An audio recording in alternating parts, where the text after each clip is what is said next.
আসসালামু আলাইকুম। প্রিয় দর্শক, সবাইকে শুভেচ্ছা সহ আমন্ত্রণ জানিয়ে শুরু করছি বাংলাভিউ টিভির নিয়মিত আয়োজন সারাদিনের খবর অনুষ্ঠান। আর আজকে স্টুডিওতে আমি রয়েছি জনিত আহমদ চৌধুরী। দর্শক, মূলত আমরা এই অনুষ্ঠানের মাধ্যমে আমরা সবসময় প্রতিদিনের গুরুত্বপূর্ণ সংবাদ নিয়ে আমরা আলোচনা করে থাকি। আজকে যেসব সংবাদ নিয়ে আমি আলোচনা করব সেটি হচ্ছে বাস ভাড়া বাড়ানো হলো যত শতাংশ। এবং আরেকটি সংবাদ হচ্ছে সিলেটে আওয়ামী লীগের 10 বিদ্রোহী প্রার্থী বহিষ্কার করা হচ্ছে ইউপি নির্বাচনে। যারা চেয়ারম্যান প্রার্থী হিসেবে দাঁড়িয়েছেন তাদেরকে 10 জন প্রার্থীকে আওয়ামী লীগ বহিষ্কার করেছে। এবং তৃতীয় আরেকটি সংবাদ হচ্ছে একদিন আগেই অ্যাকশনে মেয়র আরিফুল হক চৌধুরী অর্থাৎ সিলেটে ইজি বাইক অর্থাৎ ব্যাটারি চালিত যেসব রিক্সা আগামীকালকে থেকে অভিযানের বিষয়ে মেয়র আরিফুল হক চৌধুরী সিদ্ধান্ত নিয়েছিলেন, অর্থাৎ আগামীকাল কি অভিযান শুরু করবেন সেটি একদিন আগেই তিনি আজকে অভিযান ইতিমধ্যে শুরু করে দিয়েছেন। এবং সর্বশেষ যে সংবাদ নিয়ে আজকে আমি আপনাদের সামনে আলোচনা করব, কমলগঞ্জে ব্যবসায়ী হত্যার 2 আসামি র্যাবের ক্রস ফায়ারে নিহত।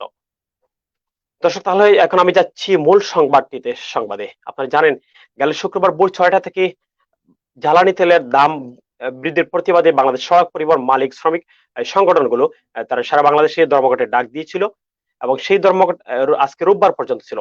এবং আজকে সরকারের সংশ্লিষ্ট কর্তৃপক্ষের সাথে তাদের একটি বৈঠক হচ্ছে। সেই বৈঠকে গাড়ির ভাড়া বাড়ার পর এই সিদ্ধান্ত নিয়েছে যে তারা আগামীকালকে থেকে অর্থাৎ সিদ্ধান্ত নেওয়া হয়েছে যে এখন তাদের ধর্মঘটটি প্রত্যাহার করা হয়েছে। সে সংবাদটি সিলেট নিয়ে আমি আলোচনা করব। সিলেটের অনলাইন পত্রিকা সিলেট ভিউ পরে আমি আপনাদের সামনে একটি সংবাদ পরিবেশন করছি। জ্বালানি তেলের মূল্য বৃদ্ধির কারণে বাস ভাড়া প্রায় 27% বাড়ছে।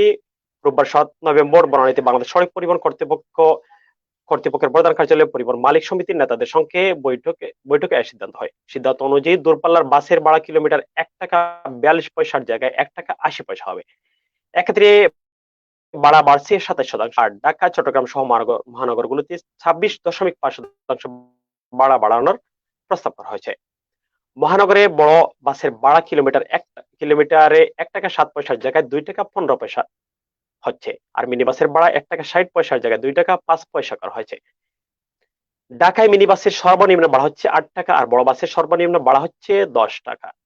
বিশ্ববাজারে জ্বালানি তেলের মূল্য বৃদ্ধির প্রেক্ষাপটে গত বুধবার রাতে ডিজেল অকেশনের দাম লিটারে 15 টাকা বাড়িয়ে 80 টাকা নির্ধারণ করে সরকার। এরপর ভাড়া বাড়ানোর দাবিতে গত শুক্রবার অঘোষিতভাবে বাস ট্রাক ও অন্য পণ্যবাহী যানবাহন চলাচল বন্ধ করে দেন মালিকেরা।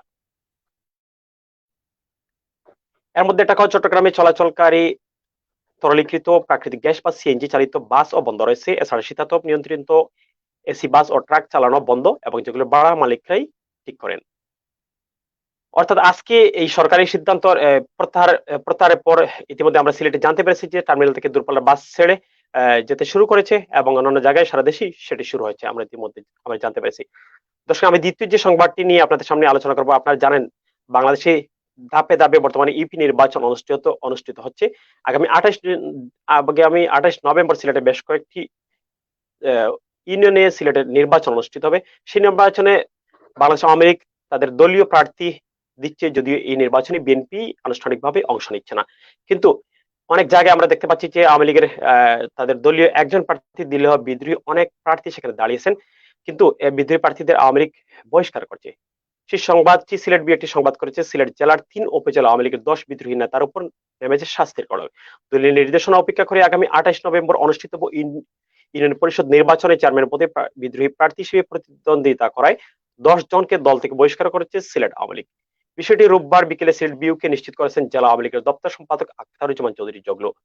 তিনি জানান, গত বৃহস্পতিবার কোম্পানিগঞ্জের 4 জন, বালাগঞ্জের 1 জন এবং শুক্রবার সিলেট সদরের 5 জনকে বহিষ্কারের সিদ্ধান্ত হয়। তাদেরকে দ্রুত চিঠি দিয়ে বহিষ্কারের বিষয়টি জানানো হবে। সদর উপজেলায় বহিষ্কৃতরা হচ্ছেন জালালাবাদ ইউনিয়নের বর্তমান ভারপ্রাপ্ত চেয়ারম্যান ও ইউনিয়ন আওয়ামী লীগের সাধারণ সম্পাদক মানিক মিয়া, সাবেক সাধারণ সম্পাদক আশরাফ আলী, মহানগর ছাত্রলীগের সাবেক যুগ্ম সম্পাদক আশরাফ সিদ্দিকী, আওয়ামী লীগের ফ্রান্স শাখার সদস্য জয়নাল আবেদিন এবং মোগলগাঁও ইউনিয়ন আওয়ামী লীগের জ্যেষ্ঠ সহসভাপতি মোহাম্মদ হাসান মিয়া।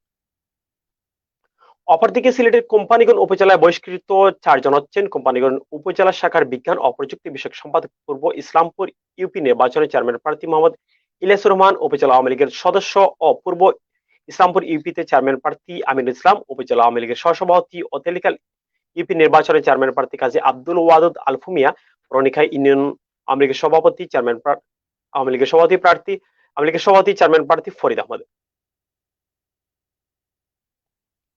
উদ্দিন। এছাড়াও বালাগঞ্জ উপজেলা আওয়ামী লীগের সাংগঠনিক সম্পাদক ও পূর্ব পৈলনপুর ইউপি নির্বাচনে চেয়ারম্যান প্রার্থী মোহাম্মদ আব্দুল মতিনকে বহিষ্কার করা হয়েছে। জেলা আওয়ামী লীগের নেতা আখতারুজ্জামান চৌধুরী জগলু সিলেট বিউকে জানান, 28 নভেম্বরে ইউনিয়ন পরিষদের নির্বাচনে সিলেট সদর, কোম্পানিগঞ্জ ও বালাগঞ্জ উপজেলায় 10 আওয়ামী লীগ নেতা দলীয় মনোনীত প্রার্থীর বিরুদ্ধে অবস্থান নিয়েছেন। তারা দলীয় সিদ্ধান্ত অমান্য করে চেয়ারম্যান পদে বিদ্রোহী প্রার্থী হচ্ছেন। তাই দলের 47 ধারার 11 উপধারা অনুযায়ী শৃঙ্খলা ভঙ্গের অভিযোগে প্রাথমিক সদস্য পদ থেকে বহিষ্কার করা হয়েছে।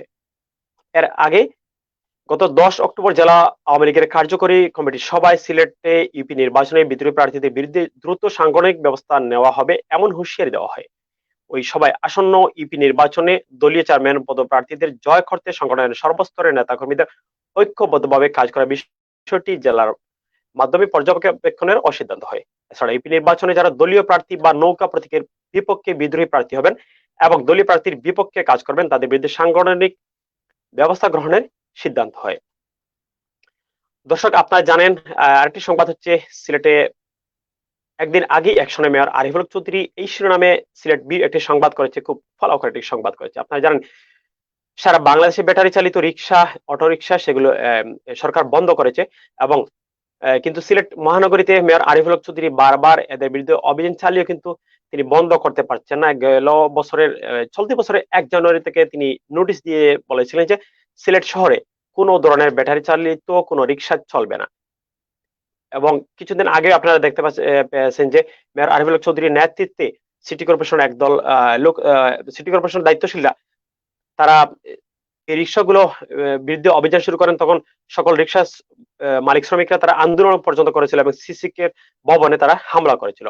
এবং তিনি গেল 2 দিন আগে ঘোষণা দিয়েছেন যে আগামীকাল সোমবার থেকে এসব রিক্সার, অবৈধ রিক্সার বিরুদ্ধে তিনি অভিযান শুরু করবেন। যদিও তিনি আগামীকাল থেকে অভিযান করার কথা বলছিলেন, কিন্তু আজ সোমবার থেকে, আজ রোববার থেকে তিনি সেটি কার্যকর শুরু করেছেন। এ নিয়ে সিলেট বি একটি সংবাদ করেছে। সেই সংবাদটি হচ্ছে, সিলেটে উচ্চ আদালতের নির্দেশে ব্যাটারি চালিত রিক্সা ও ইজি বাইক নিষিদ্ধ করা হচ্ছে। আদালতের নির্দেশনা বাস্তবায়নে সোমবার থেকে সিলেট নগরীতে অভিযানের নামার ঘোষণা দিয়েছিলেন সিলেট সিটি কর্পোরেশনের মেয়র আরিফুল হক চৌধুরী। তবে সোমবার থেকে নয়, একদিন আগেই রোববার 7 নভেম্বর ব্যাটারি চালিত রিক্সা ও ইজি বাইকের বিরুদ্ধে অ্যাকশনে নেমেছেন মেয়র আরিফ। রোববার দুপুরে নগরীতে অভিযান চালিয়ে কয়েকটি ব্যাটারি চালিত রিক্সা জব্দ করেন তিনি। জানা যায়, রোববার দুপুর 1:30টার দিকে নগরীর সুবিধ বাজারে ব্যাটারি চালিত রিক্সা ও ইজি বাইকের বিরুদ্ধে অভিযানে নামেন মেয়র আরিফুল হক চৌধুরী। এ সময় মেয়রের সঙ্গে সিসিকের সংশ্লিষ্ট বিভাগের কর্মচারী, সিলেট মেট্রোপলিটন পুলিশের একটি দল এবং সিসি কর্মচারীরা উপস্থিত ছিলেন।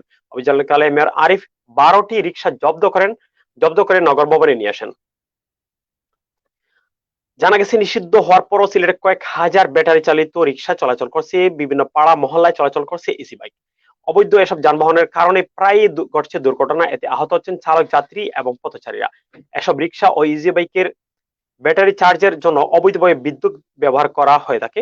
নগরীতে কয়েকটি সিন্ডিকেট মিলে এই ব্যাটারি চালিত রিক্সা ও ইজি বাইকের ব্যবসা করে আসছে বলে অভিযোগ রয়েছে। এর সাথে ক্ষমতাবান দল আওয়ামী লীগ এবং বাম সংগঠনের কতিপয় শ্রমিক নেতারাও জড়িত আছেন বলে জানা গেছে। তাদের মদদেই মূলত সিলেটে চলে আসছে এই অবৈধ রিক্সা ও ইজি বাইকের ব্যবসা। দর্শক, সর্বশেষ যে সংবাদটি আপনাদের সামনে আমি উপস্থাপন করতে চাই, যেটি সেই সংবাদটি করেছে সিলেট ভিউ। সিলেট ভিউ সংবাদে শিরোনাম দিয়েছে, কমলগঞ্জে ব্যবসায়ী তার 2 আসামি র্যাবের ক্রস ফায়ারে নিহত। মৌলভীবাজারের শ্রীমঙ্গলে র্যাবের সঙ্গে বন্দুকযুদ্ধে 2 জন নিহত হয়েছেন। আজ রোববার 7 নভেম্বর ভোরে এক ঘটনা ঘটে। নিহতরা কমলগঞ্জে ব্যবসায়ী নাজমুল হাসানকে প্রকাশ্যে কুপিয়ে হত্যা মামলার আসামি বলে জানা গেছে। নিহতরা হলেন তুফাইল মিয়া ও সুধাংশু দত্ত। র্যাব 9 শ্রীমঙ্গল ব্যাটালিয়নের কমান্ডার বসু দত্ত চাকমা সংবাদ মাধ্যমকে বলেন, আজ ভোরে মৃত্যুঙ্গা চা বাগান এলাকায় র্যাবের গাড়ি লক্ষ্য করে গুলি করে একদল দুর্বৃত্ত। এ সময় র্যাবও পাল্টা গুলি চালায়। পরে 2 জনের লাশ উদ্ধার করা হয়। নিহতদের পরিচয় সম্পর্কে তিনি বলেন, আমরা পরিচয় নিশ্চিত হতে কাজ করছি, তবে কেউ কেউ বলছেন এরা কমলগঞ্জের ব্যবসায়ী নাজমুল হত্যা মামলার আসামি। আমরা পরিচয় যাচাই বাছাই করে নিশ্চিত হব, পরে বিস্তারিত জানানো হবে। কমলগঞ্জ থানা পুলিশ পরিদর্শক তদন্ত মোহাম্মদ সোহেল রানা বলেছেন, নিহতদের একজন ব্যবসায়ী নাজমুল হাসান হত্যা মামলার এজাহারভুক্ত 2 নম্বর আসামি। নিহত অপর ব্যক্তি সুধাংশু দত্তের নাম এজাহারে নেই। তিনি সংবাদ মাধ্যমকে বলেন, বন্দুকযুদ্ধে নিহত একজন নাজমুল হত্যার 2 নম্বর এজাহারভুক্ত আসামি তুফাইল মিয়া, তবে নিহত সুধাংশু দত্তের নাম মামলার এজাহারে নেই। শ্রীমঙ্গল থানার উপপরিদর্শক মোহাম্মদ জামাল সংবাদ মাধ্যমকে জানান, শ্রীমঙ্গল র্যাব ক্যাম্প থেকে 2টি লাশ আজ রোববার থানায় হস্তান্তর করা হয়েছে। জানা গেছে, গত 31 অক্টোবর মৌলভীবাজার জেলার কমলগঞ্জের চৈত্রঘাটে মাইক্রোবাস যোগে একদল সন্ত্রাসী এসে প্রকাশ্যে কুপায় ব্যবসায়ী নেতা নাজমুল হাসানকে। গুরুতর আহত অবস্থায় তাকে সিলেটের একটি হাসপাতালে ভর্তি করা হয়। সেখানে চিকিৎসাধীন অবস্থায় তিনি ওই দিন সন্ধ্যা 7টার দিকে মারা যান। এ ঘটনার পরদিন নাজমুল হাসানের বড় ভাই শামসুল হক বাদী হয়ে 14 জনের নাম উল্লেখ করে অজ্ঞাতনামা আরো 4-5 জনকে আসামি করে কমলগঞ্জ থানায় একটি হত্যা মামলা দায়ের করেন। এদিকে প্রকাশ্যে কোপানোর সিসিটিভি ফুটেজ ভাইরাল হয়ে যায়। এই ফুটেজে দেখা যায় কালো রঙের একটি মাইক্রোবাসে আসা 9 ব্যক্তি নাজমুলকে দাওয়া করে। এক পর্যায়ে নিজ বাড়ির সামনে এসে মাটিতে লুটিয়ে পড়ে নাজমুল। তখন তাকে এলোপাতাড়ি কুপিয়ে ফেলে যায় তারা। ওই সিসিটিভি নাজমুলের ব্যক্তিগত অফিসে লাগানো ছিল। এদিকে ঘটনার পর গুরুতর আহত নাজমুল ফেসবুক লাইভে এসে হামলাকারী 4 জনকে চেনার কথা জানান। তিনি দাবি করেন স্থানীয় তুফাইল, রাশেদ, মাসুদ ও তোফাজ্জল হামলায় জড়িত। ইপি নির্বাচনের সদস্য পদে প্রার্থী হওয়ার ঘোষণায় তার অপর হামলা হয়েছে। তিনি মারা গেলে খুনিদের যেন সাজা হয় সেই দাবিও জানিয়েছিলেন নাজমুল। দর্শক, এই ছিল আমার কাছে সর্বশেষ তথ্য। সবাই ভালো থাকেন, সুস্থ থাকেন, দেখা হবে অন্য কোনো সময়। আল্লাহ হাফেজ।